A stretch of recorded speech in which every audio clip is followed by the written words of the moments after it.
শুভ সন্ধ্যা বন্ধুরা। আজ হলো 31 মার্চ মঙ্গলবার। আজকের সন্ধ্যার বিশেষ বিশেষ খবর হলো গুয়াহাটিতে আজ বিজেপির সংকল্পপত্র প্রকাশ অর্থমন্ত্রী নির্মলা সীতারমণের। শিলচরে অভিজিৎ পালের জনসংযোগ অভিযান, বিশাল পদযাত্রা। বাঁশকান্দি থেকে 7 কোটি টাকার মাদক বাজেয়াপ্ত, গ্রেফতার 2। শিলচরে ভিক্ষাজীবীর বেকে মাদক বিক্রি, ধৃত মহিলা। প্রেমিকার দেহ টুকরো করে ফ্রিজে, হাড়হিম হত্যাকাণ্ড নৌবাহিনীর কর্মীর। বিস্তারিত থাকবে প্রতিবেদনে। বিহারে মন্দিরে পদপিষ্ট হয়ে 8 মহিলার মৃত্যু, আহত বহু। দলের হয়ে জ্বর তুলতে কাল ডিব্রুগড় আসছেন প্রিয়াঙ্কা গান্ধী।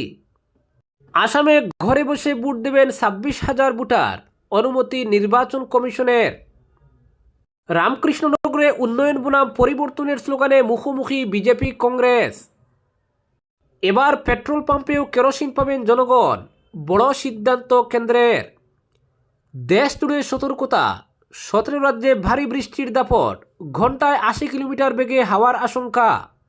লিভ ইনে থাকলেও বিবাহিত দম্পতির মর্যাদা, জনগণনার নিয়মে বদল কেন্দ্রের। পূর্ব ঘোষণা অনুযায়ী চলতি বছরের 1 এপ্রিল থেকে শুরু হতে চলেছে দেশের জনগণনার প্রাথমিক কাজ। এবং সর্বশেষ খবরটি হলো হেমন্তের নির্বাচনী রণকৌশল মোকাবিলার কাঠামোই তৈরি করতে পারেনি বিরোধীরা। আসামের বিধানসভা নির্বাচন 2026 সম্বন্ধে বিস্তারিত থাকবে প্রতিবেদনে। এবারে শুনুন বিস্তারিত খবর। আসাম বিধানসভা নির্বাচনের প্রাক্কালে আজ বিজেপি তাদের সংকল্পপত্র প্রকাশ করেছে। গুয়াহাটি মহানগরের বশিষ্ঠ এলাকায় অবস্থিত বাজপেয়ী ভবনে কেন্দ্রীয় অর্থমন্ত্রী নির্মলা সীতারমণ এই সংকল্পপত্র উন্মোচন করেন। এই অনুষ্ঠানে উপস্থিত ছিলেন মুখ্যমন্ত্রী ডক্টর হিমন্ত বিশ্ব শর্মা, বিজেপির রাজ্য সভাপতি দিলীপ শইকিয়া এবং কেন্দ্রীয় মন্ত্রী সর্বানন্দ সোনোয়াল। দলটির পক্ষ থেকে জানানো হয়েছে যে জনগণের মতামতের ভিত্তিতেই এই সংকল্পপত্র প্রস্তুত করা হয়েছে। 3 লক্ষাধিক লিখিত পরামর্শ এবং প্রায় 20 লক্ষ মানুষের মতামত সংগ্রহ করে এই দলিল তৈরি করা হয়েছে। সংকল্পপত্র প্রকাশ করে নির্মলা সীতারমণ বলেন, 6 দশকে কংগ্রেস যা করতে পারেনি বিজেপি তা মাত্র 10 বছরে সম্পন্ন করেছে। সুরক্ষিত অসম, বিকশিত অসম গড়ার লক্ষ্যে বিজেপি কাজ করে চলেছে। বর্তমানে আসাম দেশের দ্রুত বিকাশমান অর্থনীতির অন্যতম উদাহরণ। তিনি আরও বলেন, রাজ্যের সেমিকন্ডাক্টর প্রকল্পের মাধ্যমে শিল্পায়নের নতুন যুগের সূচনা হয়েছে। গত 10 বছরে আসাম দ্রুত উন্নয়নের পথে এগিয়েছে এবং রাজ্যের জিএসটিপি বৃদ্ধি পেয়ে 7,14,000 কোটি টাকায় পৌঁছেছে। ডবল ইঞ্জিন সরকারের ফলে উন্নয়ন আরও ত্বরান্বিত হয়েছে বলেও তিনি উল্লেখ করেন। এছাড়া তিনি জানান, জাগিরোডের সেমিকন্ডাক্টর প্রকল্পে বহু যুবক যুবতী কর্মসংস্থান পেয়েছেন। নুমলিগড় রিফাইনারিতে 34,000 কোটি টাকার বিনিয়োগ করা হয়েছে এবং নামরূপ ইউরিয়া সার কারখানায় 10,000 কোটিরও বেশি বিনিয়োগ হয়েছে। মুখ্যমন্ত্রীর প্রশংসা করে তিনি বলেন, যুব সমাজের বেকারত্ব দূরীকরণে বিজেপি সরকার গুরুত্বপূর্ণ ভূমিকা নিয়েছে। রাজ্যের পরিবহন ব্যবস্থায় ব্যাপক উন্নয়ন হয়েছে। রেলপথের 100% বিদ্যুতায়ন সম্পন্ন হয়েছে। তিনি আরও বলেন, গত 50 বছরে কংগ্রেস যেখানে ব্রহ্মপুত্রের উপর মাত্র 3টি সেতু নির্মাণ করেছিল, সেখানে বিজেপি গত 10 বছরে 9টি সেতু নির্মাণ করেছে। তাছাড়া রাজ্যে শান্তি প্রতিষ্ঠা এবং সাধারণ মানুষের নিরাপত্তা নিশ্চিত করতেও বিজেপি উল্লেখযোগ্য ভূমিকা পালন করেছে। পরবর্তী খবরটি হলো শিলচরে ভিক্ষাজীবীর বেকে মাদক বিক্রি, ধৃত মহিলা।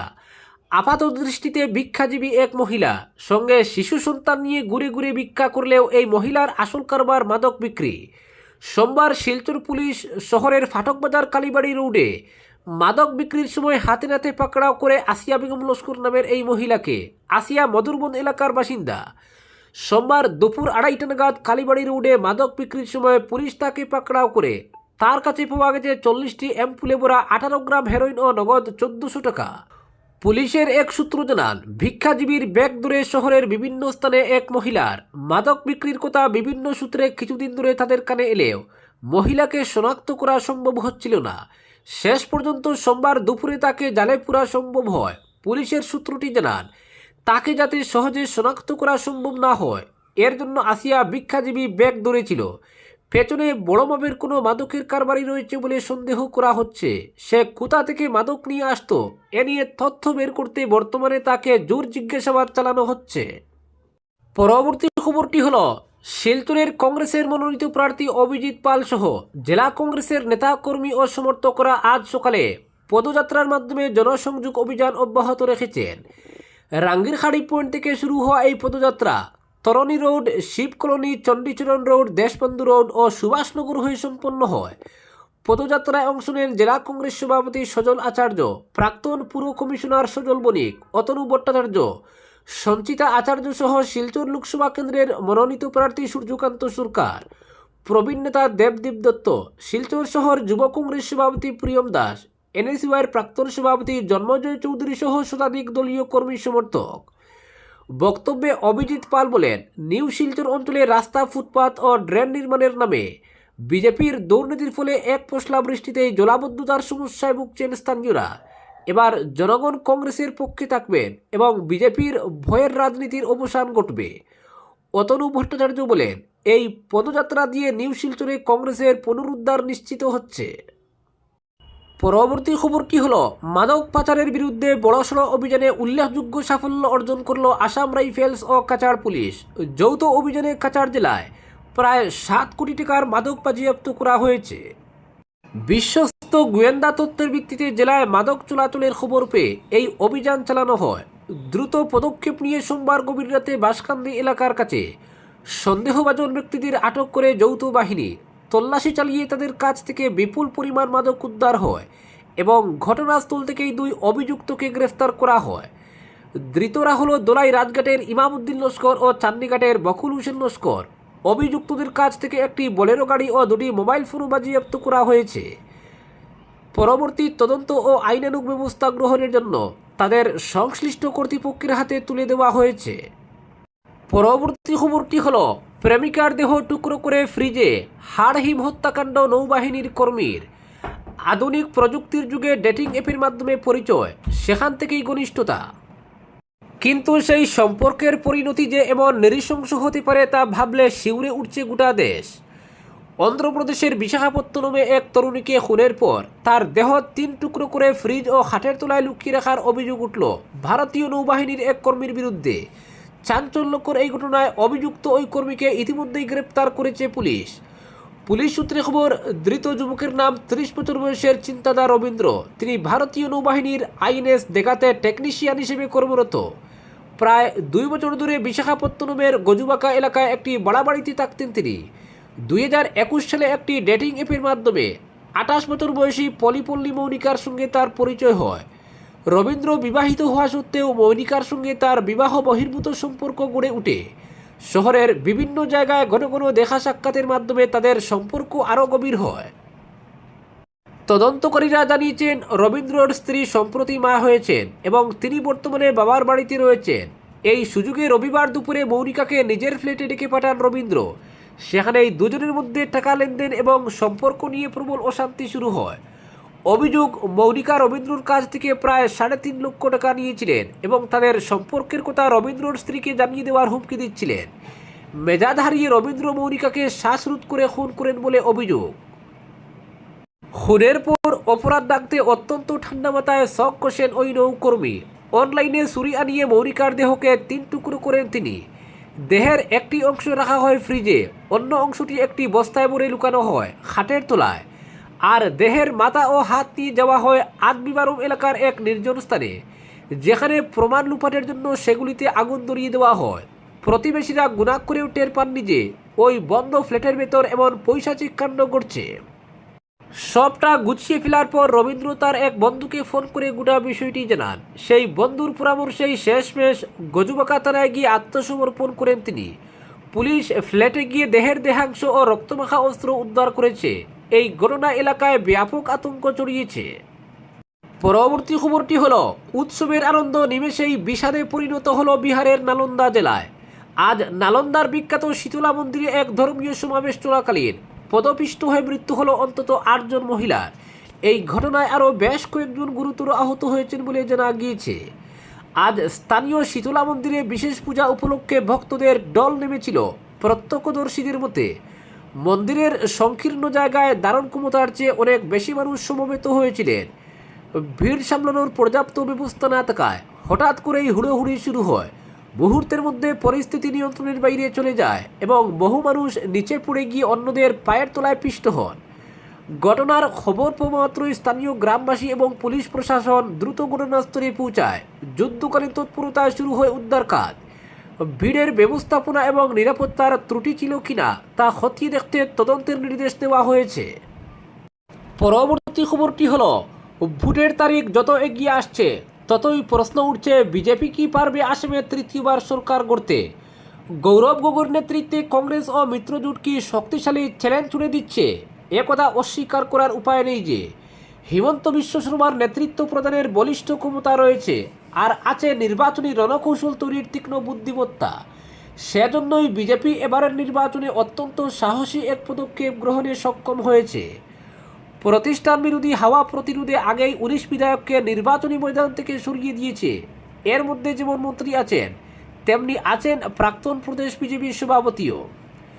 এমন পরিস্থিতিতে যে ধরনের বিদ্রোহ মাথাচাড়া দেয় এবং বিরোধীরা এর সুযোগ নেয়, মুখ্যমন্ত্রী শর্মার কঠোর নিয়ন্ত্রণ এবং সাংগঠনিক দক্ষতার দরুন বিজেপিতে তেমন কোনো বড় ধরনের বিদ্রোহ দেখা যায়নি।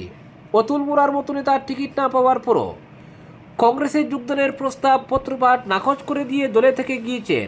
বিজেপির অভ্যন্তরীণ শৃঙ্খলা এবং সুদৃঢ় থাকার দরুনই কংগ্রেসের শিকারধরার রাজনীতি ব্যর্থ হয়েছে। 2023 সালের সমষ্টি পুনর্নির্ধারণ বা ডেলিমিটেশনও বিজেপির জন্য সুরক্ষিত দুর্গ তৈরি করে দিয়েছে। অরুণোদয়ের মতো জনকল্যাণকর প্রকল্পের মাধ্যমে বিশাল বেনিফিশিয়ারি শ্রেণী তৈরি, পরিকাঠামোগত ব্যাপক উন্নয়ন এবং সত্র ও বনভূমি থেকে বেদখলকারীদের উচ্ছেদ বিজেপির ভোট ব্যাংক শক্তিশালী করে তুলেছে। সে তুলনায় প্রধান বিরোধী দল কংগ্রেসের অবস্থা মোটেও সন্তোষজনক নয়। নির্বাচনের ঠিক প্রাককালে প্রাক্তন প্রদেশ সভাপতি ভূপেন বোরার দল ত্যাগ ও বিজেপিতে যোগদান কংগ্রেসের জন্য বিরাট আঘাত। দীর্ঘ 32 বছর কংগ্রেস করার পর এবার বিজেপিতে যোগ দিয়ে বিহুপুরিয়া থেকে বিজেপি প্রার্থী হিসেবে প্রতিদ্বন্দ্বিতায় নেমে তিনি উজান ও উত্তর আসামে কংগ্রেসের ভিত কাঁপিয়ে দিয়েছেন। এরপরই আরেক আঘাত নগাঁওর সাংসদ প্রদ্যুৎ বরদলৈর বিজেপিতে যোগদান ও দিশপুর থেকে লড়াই। অন্যদিকে মন্ত্রী নন্দিতা গারলুসা বিজেপি ত্যাগ করে কংগ্রেসে গেলেও রাজ্যের নির্বাচনী রাজনীতিতে প্রভাব ফেলতে পারেননি। শীর্ষ নেতাদের দল ত্যাগে কংগ্রেস যে ধরনের পঙ্গুত্বের শিকার, নন্দিতার পক্ষে এর শুশ্রূষা কোনো মতেই সম্ভব নয়। হিন্দুদের প্রতিনিধিত্ব করার মতো গণভিত্তি থাকা নেতার অভাব কংগ্রেসে যেভাবে প্রকট হয়ে উঠেছে, হাফলংয়ের এই জনজাতি প্রার্থী সেখানে সিন্ধুতে বিন্দু মাত্র। এত সবের মধ্যেও গৌরব গগৈ জোরহাটে প্রতিদ্বন্দ্বিতা করে এই নির্বাচনকে নতুন মাত্রা দিয়েছেন। একমাত্র সাংসদ গগৈর জনপ্রিয়তা ও তার প্রতি যুব সমাজের আকর্ষণই বিরোধীদের কাছে কিছুটা আশার আলো। বিজেপিকে প্রতিহত করতে কংগ্রেস আসাম সম্মিলিত মোর্চা নামে বিরোধী ঐক্য গঠন করেছে। তাতে রয়েছে অখিল গগৈ রাইজর দল, লুরিনজ্যোতি গগৈর আসাম জাতীয় পরিষদ এবং বামপন্থী দলসমূহ। তাদের প্রধান এজেন্ডা হচ্ছে মূল্যবৃদ্ধি, বেকারত্ব ও উচ্ছেদ অভিযান। বিশেষ করে উচ্ছেদকে বিরোধীরা অমানবিক এবং একটি বিশেষ সম্প্রদায়কে লক্ষ্য করে অভিযান বলে সমালোচনা করছেন। এছাড়া ভোটার তালিকা থেকে উদ্দেশ্য প্রণোদিতভাবে নাম কেটে নেওয়ার অভিযোগও রয়েছে তাদের। চা জনগোষ্ঠীর উন্নয়ন ও শ্রমিকদের প্রাপ্য অধিকার নিয়েও শাসকদের বিচ্ছেন তারা। ইউডিএফের সঙ্গে কংগ্রেসের দূরত্ব এইবারের নির্বাচনের আরেক উল্লেখযোগ্য দিক। উজান আসামের খিলঞ্জিয়া হিন্দু ভোটারদের সন্তুষ্ট রাখতে কংগ্রেস বদরুদ্দিন আজমলের সঙ্গে মিত্রতা করেনি। এর দরুন নিম্ন অসম ও বরাক উপত্যকায় সংখ্যালঘু ভোট বিভাজনে বিজেপির লাভবান হওয়ার সম্ভাবনা। বড়োল্যান্ডের রাজনৈতিক সমীকরণ দ্রুত পাল্টাতে চলেছে। এনডিএর শরিক হিসেবে বিপিএফ 11টি আসনে প্রতিদ্বন্দ্বিতা করছে। হাগ্রামা মহিলারি তার স্ত্রী শিউলি মহিলারিকে কুকরাঝাড়ে প্রার্থী করে বিটিআরের রাজনীতিতে চমক দিয়েছেন। শাসক জোটের শরিক অগপ 26টি আসনে প্রতিদ্বন্দ্বিতা করছে। অতুল বোরা, কেশব মহন্তের মতো শীর্ষ নেতারা নিজেদের আসন দখলে রাখার লড়াই করে চলেছেন। এই আঞ্চলিক দলগুলির উত্থান পতন এবার সরকার গঠনের সংখ্যাতত্ত্বে বিরাট প্রভাব ফেলবে।